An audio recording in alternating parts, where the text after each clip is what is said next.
So thank you so much for joining us today. That's okay. As a script reader and editor, working especially in TV, so with the BBC and Channel 4, how did you actually get into the process? It's something I'd like to start with. Well, I wrote a stage play, which I submitted to a theatre company. This was a very long time ago, and they quite liked the play, but not enough to do a production. And I went in to meet the literary manager, and he gave me some advice, and then hired me as a script reader. So that was Payne's Plough Theatre Company. This was 20 years ago, at least. And so I started reading scripts for them and working with writers, and sometimes when I read a script and liked it, I met the writer and gave them feedback. So that's how I started, and I got a lot of script reading work subsequently to that, and then got a job at ITV as a researcher on a series, and that became a job as a script editor. So it was a journey from having an interest in writing to then discovering I was probably better at giving notes to writer and editing than writing, and and got into script editing that way. Yeah. So now you still produce as well? Yeah. Do you still write, or mainly just the editing and consulting? Well, I do some writing, and I think it's very important for script editors to try writing, even if it's only to discover they're not very good at it, because I think that gives us a great respect for writers, and what a brave thing it is that writers do, putting their scripts out there for judgment.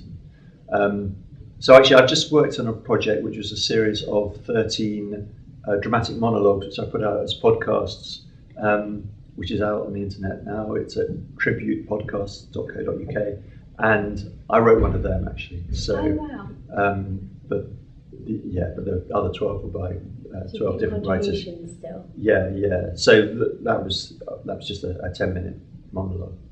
Yeah. Okay, so it's nice to still keep your foot in the right thing. Absolutely, yeah. So when you first approach a script, what do you look for? What are the first things that run through your head of the story character? But what do you think, wow, or no? Well, that's a tricky question, and different things stand out in different scripts. But for me, it's probably two things. It's a story, and being absolutely involved in a story from page one, and wanting to know what's going to happen next. A script has to be a page turner. There has to be a big narrative hook, I would say. And the other thing is a script needs to make an emotional connection. I think it either needs to make you laugh or it needs to move you emotionally. And those are the scripts that stand out. And very often that's about the character at the heart of the story, or the characters at the heart of the story. And if you can relate to those characters and identify with them and empathise with them, that's a really important thing. Okay, so you've sort of partly answered my next question, but if I change slightly, how would you go about creating or looking for that good character that's strong, that drives the emotion, that drives the plot? Yeah. What sort of entails? Well, I think the key to good characterisation is their flaws and how damaged they are. And I think the sort of characters we all relate to are the characters that are damaged. And I think the characters we relate less easily to are the James Bonds or the superheroes. And this is a question of taste as well, obviously, and everyone likes different stories, and everyone has different taste and assesses scripts differently, which is part of what makes the process interesting and part of what also makes it a bit frustrating and difficult sometimes. But for me, what works often in the story is charting a character's emotional journey. But for that journey to be successful, you need to start off a character at a place where their life is in some sort of crisis, and where they have flaws and they are damaged, and the story is them trying to resolve that damage, try to come to terms with it in some way. Is it necessarily have to have a good ending to be a good story, or could it just track the emotional arc, as it were? Well, I think it's nice to have a happy ending, but you're saying are you asking me a happy ending or a good ending? Because a good ending doesn't necessarily have. Yeah, I don't think a story has to have a happy ending.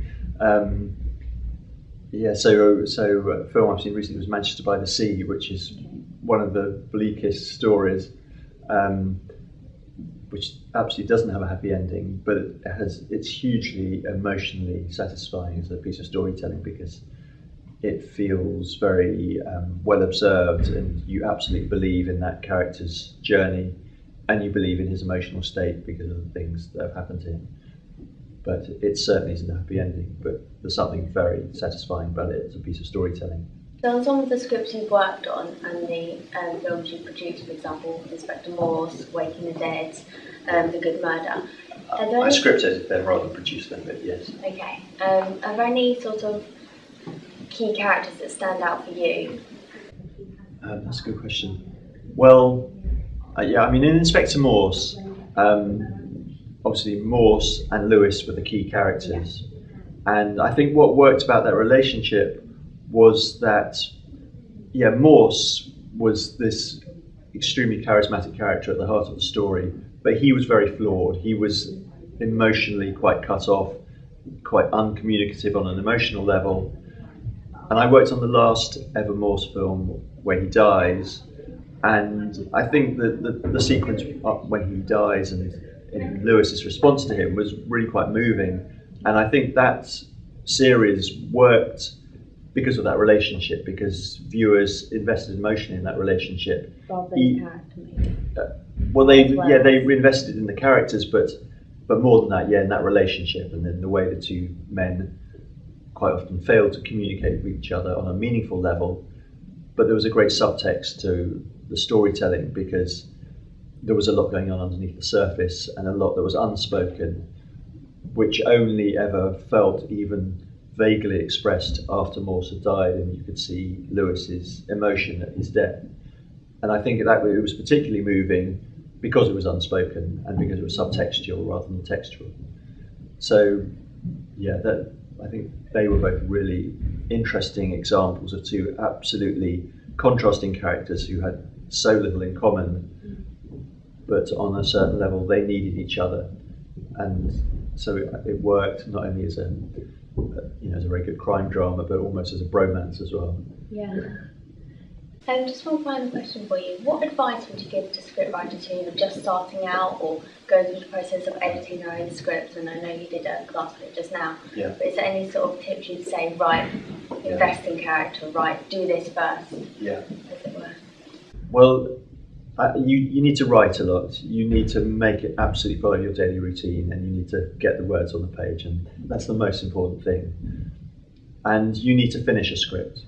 I think it's quite easy to start and it's very hard to finish. And once you have a piece of work which you feel you're ready to show people, you need to find the people who will read your work and give you good feedback, people who you can trust but aren't your direct relations or husband or wife or whatever, but people who have an interest in your work but you know are going to be honest with you as well, and you can trust their opinion, not your mum. No.